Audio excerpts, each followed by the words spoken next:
You're so much more I eloquent only have than I 20 am. minutes on the card. Alright.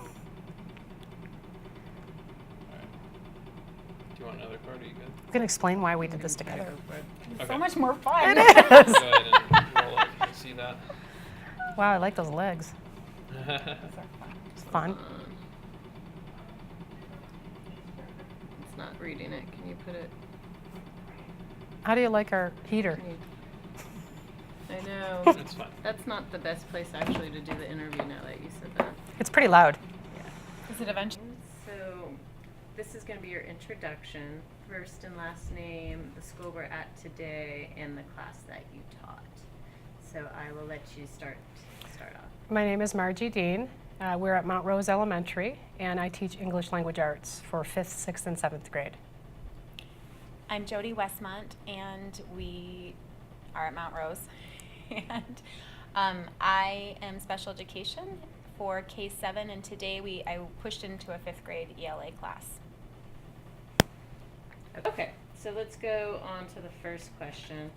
We want to understand the decisions you made in planning for this lesson and how it fits into the unit and year.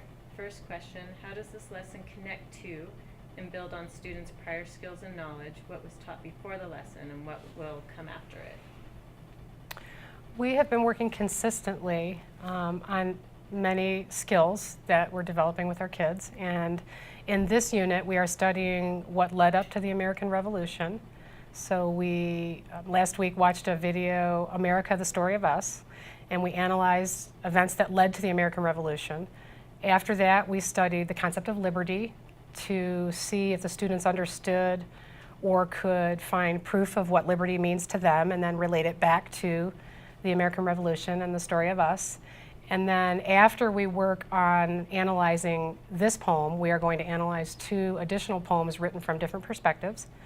And after that, we are going to read My Brother Sam is Dead, which is a historical fiction novel.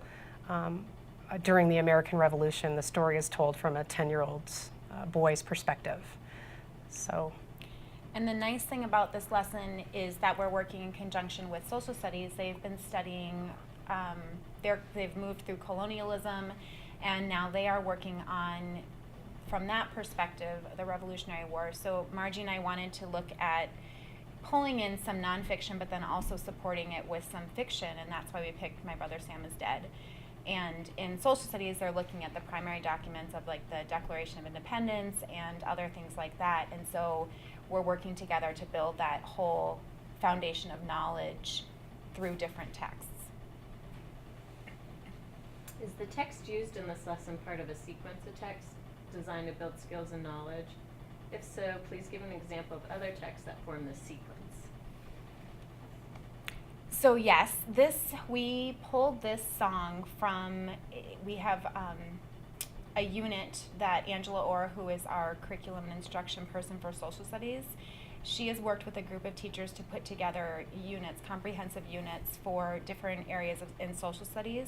This one happens to be on the American Revolution, and so this song is part of a sequence of 3 songs that they put together to look at the American Revolution from the perspective of the patriots, from the perspective of the rebels, the King George.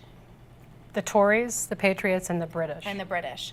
So from those 3 different perspectives, we're going to try and look at, okay, what was the war about from the view of the Patriots, but the King had a very different view of what the war was about, and so these kind of go together in that way. In terms of the larger picture with the whole unit, we use the quotes that are also in that curriculum that Angela Orr created with a group of teachers, and then we are pulling in My Brother Sam is Dead as another text that kind of provides input from different perspectives. Talk about the standards targeted in this lesson. What did you do to make the lesson reflect the full intent of that standard? Well, we used several standards throughout the lesson, some of which were history-based, which is content, but also many different reading, writing, speaking, and listening strategies and standards. And our goal is to have students be, in this case, looking at a nonfiction, very content-rich text, and be able to use their knowledge of words, use their context clues, use their comprehension strategies that we've been working on all year to pull together an understanding of what the text is saying. And by being able to understand what the text is saying, and determining who it's written for, then they can look at those differing perspectives of the American Revolution and the voices within that setting. And so it's a very deep understanding. It's depth of knowledge, 3, I think, at least. And so it's taking, and it's also working on foundational reading skills. So we're looking at fluency, rereading, word parts. So there's a lot of work being done sort of naturally within that process. And then we've also included some of the speaking and listening because they have to talk in a group and then share a whole group. And we've really worked hard on with them. If someone's talking, then you turn and look at that person. And so we've tried to hit a lot of those speaking and listening standards as well. Which of the core action indicators do you think this lesson best exemplifies, and why? This was, I think, a tough one for us to answer because in reflecting on planning this lesson, we feel that all 3 core actions are hit pretty strongly. The one that we, I think, personally is reflected the best is Core Standard 3. That immersion in the text and the ability to kind of work with one another to create deep meaning by referring back to the text and really be engaged in that process. And I know we feel that all 3 were hit in the lesson, but that's the one that stood out for me today. We didn't get to a portion of the lesson that we wanted to really hit the text-dependent questions, which is a different core action, but that will be a follow-up tomorrow to what we're doing today. So we will make it a 2 to 3 day lesson. And I think since the lesson was created using the teacher practice guides with that in mind, they created it. It kind of has been already through that vetting process of, is this grade level text and is the lesson focused around text? And because of the way it was created, it kind of by default is. The questions that go along with it also are text dependent. So the core action 2, that the questions focus the kids back in the text, is kind of again by default because we're using materials that have been created. And then it really was up to Margie and I to find a way to get kids to really engage. And so core action 3 is where, as teachers, we can tweak some of the questions and we can maybe present the text in different ways. But really that core action 3 is where, as teachers, we have to look at how do we get our kids engaged. And we have some kids in here that have learning disabilities and some kids in here that are English language learners. And if we had just given this to some of those kids, they wouldn't have been able to read it at all.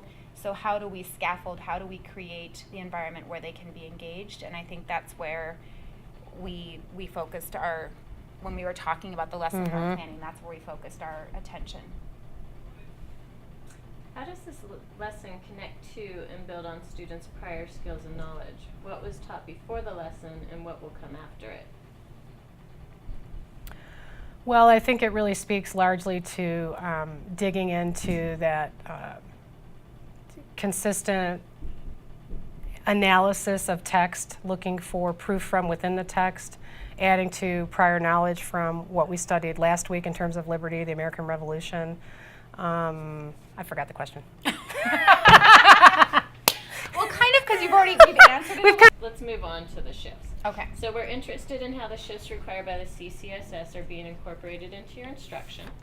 Discuss how this lesson illustrates the shifts required by the CCSS.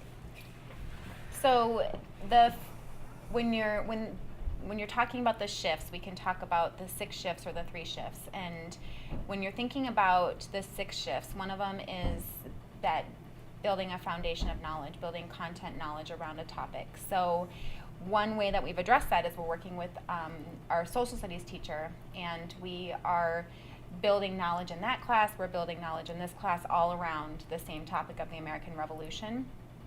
So we're building that coherent body of knowledge. In addition, with the shift looking at what kind of text we're using, in 5th grade we really have looked at making a balance between that fiction and nonfiction. And so while we'll read the novel, My Brother Simon's Dead, that would be our fiction piece, but then we have the nonfiction. We did the quotes yesterday. We have these songs that are nonfiction. In social studies, they're looking at a lot of primary source documents that would be considered nonfiction. So we've really tried to create that balance of 50-50.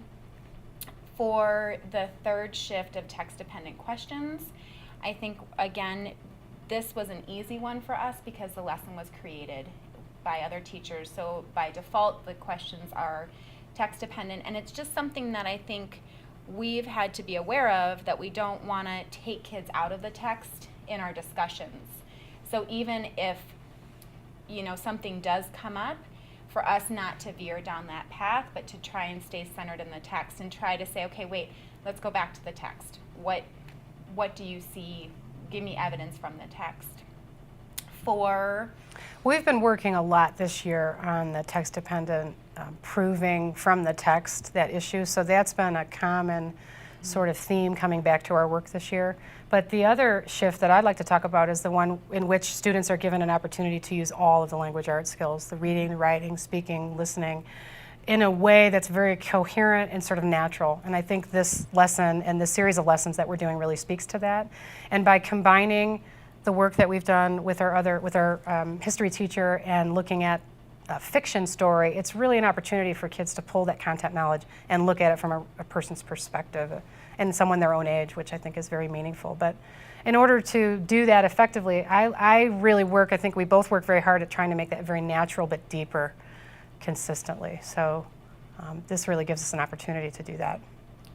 And then the last thing that we did, with the vocabulary, looking at trying to look at those tier 2 words that David Coleman talks about, the ones that are like that hidden wall for kids that are in ELL and that have special needs words, and he talks about words like consequential and things like that. And I think today with our lesson that we did, many of the words are words that you would see across content areas and allow for more of that tier 2 vocabulary, and we didn't spend a lot of time on tier 3 vocabulary. And I think that that's important too, that we've changed our vocabulary instruction to try to match that shift. How did you teach the content of this lesson prior to the CCSS? What's the same and what's different? Well, I think in some ways we're moving away from strictly text-based using textbooks, and I think in the past a lot of people have done most of their looking at the lens of history through that medium, and this focus on Common Core has really allowed us to step outside of that and look at a multitude of sources to bring together to look at the issue in a different way. And for me, I think as I was talking to Jody and planning this, it really just feels to me like the way we learn as adult learners, and bringing that down to the level of students who do have special needs, who have not often been exposed to grade level text. I think it's a really big shift that the Common Core includes, allowing those kids to have that material in front of them and working through it and understanding that struggle is part of learning, and it's a big part of learning, and that smart people struggle, and that by engaging in deeper, more difficult texts and by stepping away from just always using a textbook, although we do use textbooks still, that it just gives them an opportunity to really have that exposure to the material that is at grade level. And from my perspective, a huge change is that in the past, we maybe in ELA would have done something like book clubs. And in book clubs, those book clubs would be, maybe everyone's reading the same novel, but maybe not. But it was very skills-based, and we would say, okay, this week we're going to learn about main idea. In your book clubs, everyone figure out what the main idea of this chapter is. Or we might have done where everybody had a role. And this person's role was to summarize, and this person's role was to find tricky words. And it was very, it wasn't organic. It didn't come from the text itself. And now I think that's a big shift, is that we're letting the text lead the discussion. We're not telling kids that you have this job, and David Coleman talks about what greater way to kill the joy of a story to say, we're going to find the main idea today, and then you take out all the discovery that the text has to offer. And so that's a big thing, because we did have on the board, I can identify main idea. I can find synonyms or whatever it was, and this has become much more embedded. I like the word. I like that used organic. I think that's really more very clear. And instead of isolation, it's whole, it's organic, it's together, it's integrated. So. Not to switch the media in a minute. Student engagement is crucial to the work of the CCSS, and we want to understand how you ensured that all students had the opportunity to productively engage in the work of the lesson. First question, how did you support all students in working with grade level text? For example, do you provide scaffolding for students below grade level so they can read grade level text? I'm going to let you answer that one. Okay. So within the lesson, the scaffold of reading the text multiple times is built in. The kids hear it, they read it by themselves, they read it with a partner, they go back and reread and reread and reread. So that scaffold is naturally built in. One of the students that I work with in here really would struggle to access grade level text, so I just sat with her and listened to her read, and then I would give her the word that she was not able to sound out, and then she would continue on, and that was kind of just as an individualized support. Additionally, we had our ELL teacher in here who could go around and work with her students as well when they were discussing. And then another way we scaffold is through questioning, asking kids, why do you think that? Where is the evidence in the text? Because the text itself has the answers. You know, they can use that text. We're not asking them to create something out of nothing. They can use that text as a scaffold, and if they've read it several times, then they can go back to it. We don't take the text away and say, okay, now tell us about the text. We use that as another scaffold. And even if they're using the text to make an inference rather than having something that's concrete in the text, they still are learning that process of pointing to something, or at least saying, I think this is what led me to believe that, and pointing to that text piece and then analyzing that piece. And that's the part that we really work. We're very fortunate during this block to have all three of us in here and working in small group or partnerships or one-on-one. So it works very well. And I guess that could be another scaffold too, is that they get to work in groups, they get to work with partners, and then we come whole group and have a discussion about things. And then what do you do for more advanced students? Well, in this case, we didn't do anything special for more advanced students. The students in this group who are more advanced are probably at grade level. And so I think they were able to sort of show a role of leadership in their groups. They weren't grouped necessarily any way that any one stronger student would be with a weaker student, so we didn't think in that way. But students who were able to access the text more easily then kind of helped lead or model for other students, and I think it gave them a good opportunity to do that. So in this case, we didn't provide anything more challenging, as it was already challenging enough for them. The text was hard. Yeah, the text is hard. Yeah, I guess, yeah. We were reading through it and we're like, huh. Yeah. They could read a couple times and The two additional poems coming are much more difficult than this one, so this is a very interesting process to watch unfold.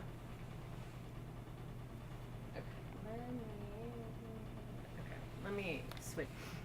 And what am I at? Okay, good. Okay, next question is, how do you know the students were able to successfully respond to the text-dependent questions and tasks with precision? And then it says, did students acquire the literary skills addressed in the lesson? So let's start again. How do you know the students were able to successfully respond to the text-dependent questions and tasks with precision? Well, I think we can both answer this in different ways, but I knew that they were able to do that using clues for trying to interpret what a word may mean. When I was reading it to them the first time, I had them just think, so I couldn't really see that process. But then when they were reading it themselves, I saw almost everybody annotating and circling. But when the discussions took place is, I think, when we could tell that they were continually coming back to the text and trying to make meaning and struggling with that in a lot of groups. I think there was a lot of struggle. And then the questions that they asked us as we were assisting in scaffolding, helped me understand that they were pulling from the text and working on that. We didn't get to the text-dependent questions that we had wanted to ask today, so we can't really answer that part of it. But they were consistently going back to the text for proof, and so trying to rely on, as well as the other skills, word parts or prior knowledge or content knowledge that they had learned. And so our goal then, though, is, as another way to formatively assess, is to look at their answers to those questions. So tomorrow, Right. hopefully, we'll get to those questions, and as an exit ticket, we may ask them from, whose perspective is this poem written, and cite evidence to show why. And then we can collect those, just a real quick, sample, collect those to look at, informatively assess, okay, are they getting this or not? So we didn't do any writing today aside from Right. the annotation, but that would be our goal, to do some more writing tomorrow. Still on the same question, did students acquire the literary skills addressed in the lesson? And what did you do for students who did not acquire the literary skills addressed in the lesson? I think that students did acquire the skills that we set out to have them engage in today, and of course many of those are ongoing. But I could tell that through their discussions and the work we did together, and the students who were not able to access it, I know I may have done something different than Jody, but I would read aloud to them and then have them ask me what they thought, and then if their thinking was still unclear, I would clarify for them, and then tell them what I used in the text for that clarification.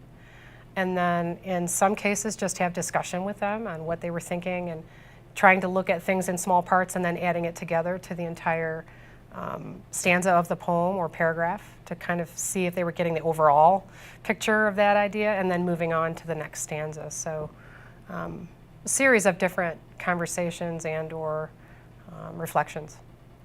And I think Margie's right. This is definitely a work in progress, because initially the students, you could see them all circling words they don't know. But now the next step is, okay, so not only are you going to circle that word, but let's jot down some notes. Some of them are doing that. Some of them need to be reminded. Once they're reminded, then they're doing that. So they're jotting down their notes and they're circling. The part that I think is still forming and that we're still looking at is how do we really use those context clues to figure out what the words are. So thinking about what part of speech is it. Thinking about looking at those root words, base words, and again, some kids are doing it. At one of the groups, they were like, well, I think I see the word press.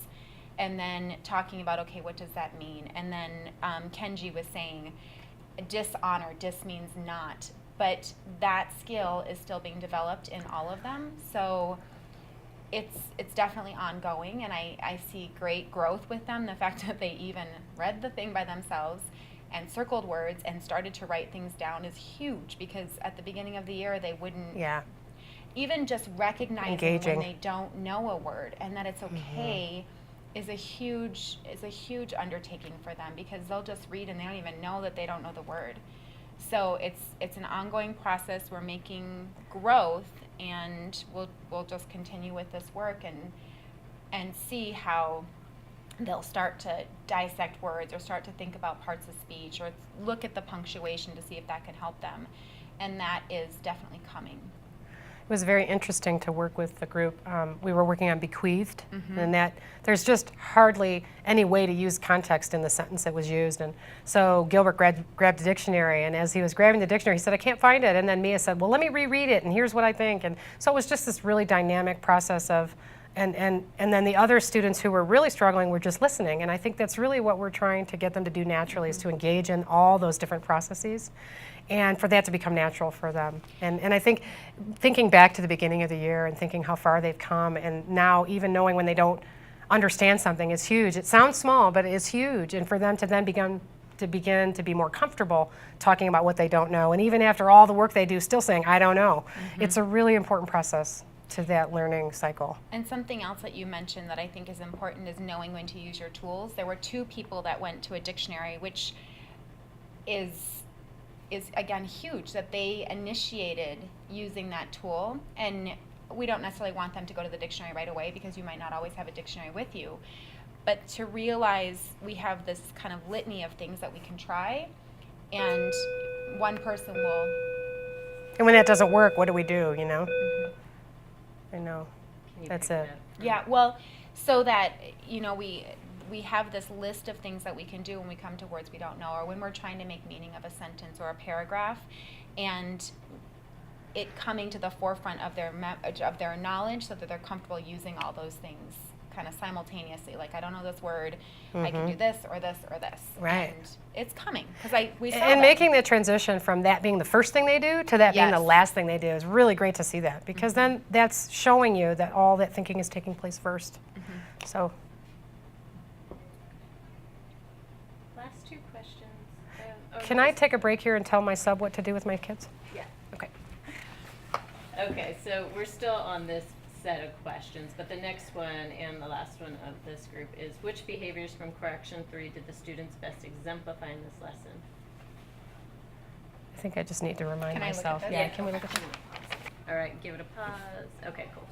So looking at correction 3, student engagement, some of the things we saw the students doing were persevering when the text was hard. I think this first table over here was like, this is so hard, and they acknowledge that it's hard, but they didn't put their heads down. They just kept going. So they really are doing that. And as teachers, I don't know, I think being excited about the text and being excited about their work and acknowledging that it's hard, but talking about how that feels good is something we've done all year Consistently long all year long. to get them Yeah. to know and to tell them that this is life. Life is hard, and it can be fun, and you get this feeling of such fulfillment when you tackle something hard and then you can make meaning of it, or that you achieve what you were trying. So I think they did that well. They also referred back to the text, and that is simply because all year long they've heard us say, Yep. go back to the text. Can you show us where you found that in the text? Cite some evidence from the text. And so that has just become ingrained. The things that are still kind of ongoing that Margie and I are working on is that ability to connect. Oh. Sorry. It's okay. I might have to grab Yeah, a right. job once it starts. I have some. Do you want one? I think I'll be okay. Okay. Okay, sorry about that. No, that's okay. Okay. So, Cora, the third one, C, is getting kids to connect with each other's comments, and we've done some work with this, and reflecting on the lesson, it's something that Yeah. maybe we should review at the beginning. But that idea of we're trying to use those accountable talk stems, where I agree with, I disagree with, and incorporating that more so they're responding and not just having a ping pong conversation with us. Kenji raises his hand and says, I think it's brave. And then Natalie in the back says, I think it's brave, because they haven't connected that someone already said that. She could say, I agree with Kenji. Right. That's been the hardest thing, I think, for them on that Core Action 3, to really know how to do that piece effectively and then engage in those kind of discussions, that further understanding. So I think you're right. I think that's really an ongoing issue that we need to keep revisiting. And that Margie and I are facilitators, but they're really learning from one another. Margie and I didn't really have to give any definitions of the words, because between the 20 or so of them, they can all come up with it. But for them to recognize, so that's ongoing. I'm trying to think. I have to look at this. I don't remember the last ones. Um, The word knowledge one, that action, I think, is, as you could see from the video, still really ongoing, and understanding how part of speech works with sentence fluency. And we do the juicy sentence work where we diagram sentences and talk about usage and formatting, but within a lesson like this, to be able to bring that in and just do it kind of whole is an ongoing issue as well. But the neat thing about that, again, is that there are students who are doing it, so that Margie and I can call attention to maybe those student behaviors. And as students see that other students are doing it, that will start to snowball. Just like kind of like going back to the text, that has snowballed. When they start to hear someone say, oh, I found evidence, it's on line 9, they all start to do it. And so that is, yes, it's ongoing. And I think Margie and I, our job with that is just to highlight when a student uses something like that. Oh, you looked at the part of speech. Oh, you Exactly. looked at the Point that out. prefix and suffix, and did anyone else do that? So Margie and I will do, reflecting back, we'll have to just keep working on that as well. Reflecting on the lesson, what worked well and what might you do differently? Well, I think overall they did really good work today. They worked well together. They attempted to use context with words they didn't know. They were very comfortable trying that process. A couple of the groups struggled with recognizing things they didn't understand. So we honed in on that right away, and then kind of guided them through by scaffolding that. But I think it was a little bit slower. They got to a little bit less than I thought they would. I don't know how you feel. We had planned a little bit more today. We were going to try to get to one of those text-dependent questions. And knowing this group and how far they've come and what skills they're working on, I think that where they got today is perfectly okay. And it was important for us at the end to point out where we are in that process and where we'll pick up tomorrow, so that they can kind of engage in that again. And I'll do that when we start the lesson again tomorrow, review what we did today and kind of pick up from there.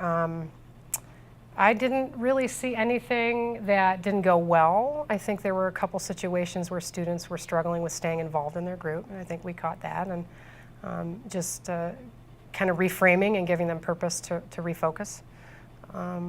Did you see anything or reflect on anything? The biggest thing I think for me is that slowing down piece, because when I look at this, I'm like, oh my gosh, we got to one stanza. and we have 3 It's of hard. these to go through, and sometimes Yeah. it seems daunting, like this is going to take us weeks before we even get to the novel. And being okay with that, it can be really hard. It's so to remember not to give them things, because it'd be so much easier for me to open their heads and pour in the Yeah, knowledge and absolutely. say, this is what bequeath means. But it's, and talk, I think the other piece too is just for us to almost try to talk less. And that's something that sometimes I have to stop myself and say, okay, stop talking. Let them do it. Because then at the same time, sometimes they don't talk, and then you have this awkward silence, and being okay with that silence, and being okay with, kind of that things are going to happen in the lesson. And knowing where to step in and where to step back. And that process, I'm so glad you brought that up, because one of the pressures we feel is to cover the material, to get that in. And I know one of the questions earlier was about how are things different now with Common Core, and I think this is one of the biggest shifts instructionally, is allowing that time for true learning to take place. And true learning takes a long time, and it takes a lot of effort, and it takes a lot of discomfort. And in order to really fully buy into that, you kind of have to step back from those constant pressures of giving more and giving more. And I think we did that with the last novel we did. We'll do that again with this one. But you're right, this poem, it's going to take us probably 3 days to get through it all. And just to be comfortable with that and say it's okay. It's good. We got to keep cheering each other on. It's okay. It's okay that We can do won't that. it'll be spring It's break more before meaningful. we start. Okay, so last question. Were there any surprises or unexpected student behaviors or reactions? I'm just always surprised, and maybe I'm getting less surprised, but I'm always like, wow, they did it. And the very first time I did a close reading activity was in a 4th grade, and we did the new Colossus poem by Emma Lazarus, and we read this and we're like, they're not going to do it. And we were blown away because they did it.